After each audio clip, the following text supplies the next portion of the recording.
Test cricket আঙিনায় প্রায় ২ যুগের বিচরণ। বাংলার ক্রিকেটে একটা জায়গা এতদিন হয়নি পূরণ। অবশেষে সেই অপেক্ষার অবসান। ইতিহাসেই হলো শরফুদ্দৌলা ইবনে শহীদ সৈকতের স্থান। দেশের প্রথম আম্পায়ার হিসেবে আইসিসি এলিট প্যানেলে জায়গা করে নিলেন শরফুদ্দৌলা। সাবেক এই বাঁহাতি স্পিনার অনেকদিন ধরেই দেশের সেরা আম্পায়ার। আমি 94 আইসিসি ট্রফিতে ছিলাম। ওইবার আমরা কোয়ালিফাই করতে পারি নাই। তখন থেকে আমার একটা ইনজুরি ছিল আসলে। তো 97 যখন কোয়ালিফাই করলাম, আমি টিমে না থাকা আমার একটা দুঃখের কারণ ছিল। তখন চিন্তা করলাম যে হয়তোবা বাংলাদেশ কোনো একদিন টেস্ট স্ট্যাটাস পাবে, আমরা হয়তো টেস্ট আম্পায়ার হতে পারবো বা ওয়ার্ল্ড কাপে আম্পায়ারিংও করতে পারবো। তো ওই চিন্তা থেকেই আসলে আম্পায়ারিং আসা। নির্বাচন প্যানেল সৈকতকে Emirates ICC international panel of umpire থেকে এলিট প্যানেলে উন্নীত করে। আইসিসির বার্ষিক পর্যবেক্ষণ ও নির্বাচন প্রক্রিয়ার অংশ হিসেবে আম্পায়ারদের শীর্ষ স্তরে সুযোগ পেলেন 47 বছর বয়সী শরফুদ্দৌলা। মিরপুরেই আমার প্রথম শ্রীলঙ্কার সাথে একটা ট্রাই নেশন ছিল, শ্রীলঙ্কা, বাংলাদেশ, ইন্ডিয়া। ওইখানে আমার প্রথম ডেবু হয়। তো প্রথম 2টা ম্যাচে আমি সাইমন টফেলের সাথে করি, এক্সাইটমেন্ট ছিল। 2010 সালে আন্তর্জাতিক আম্পায়ারিংয়ে অভিষেক তার। এখন পর্যন্ত পুরুষদের 10টি টেস্ট, 63টি ওয়ানডে ও 44টি টি20তে ছিলেন অনফিল্ড আম্পায়ার।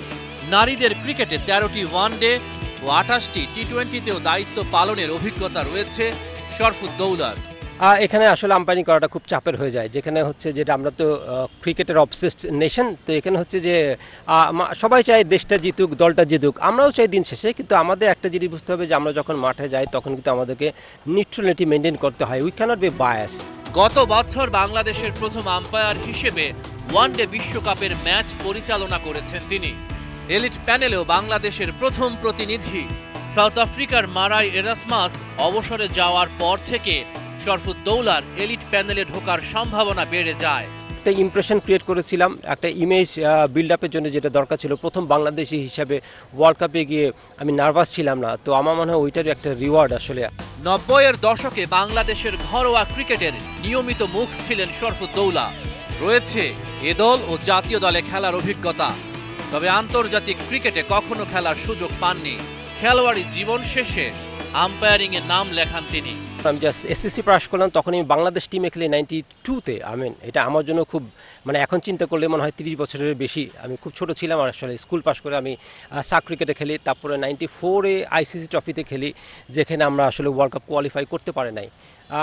মজার বিষয় হচ্ছে যে আমি কিন্তু ন্যাশনাল টিমে খেলার পরে আমি আন্ডার 19 টিমে খেলি, যখন আমি ক্যাপ্টেন ছিলাম বাংলাদেশ টিমের আর কি। তো খুব বেশি কন্টিনিউ করতে পারি নাই, কিন্তু আমি প্রিমিয়ার লিগ খেলেছি প্রায় 17-18 বছর। রহমান পেয়ার, 71।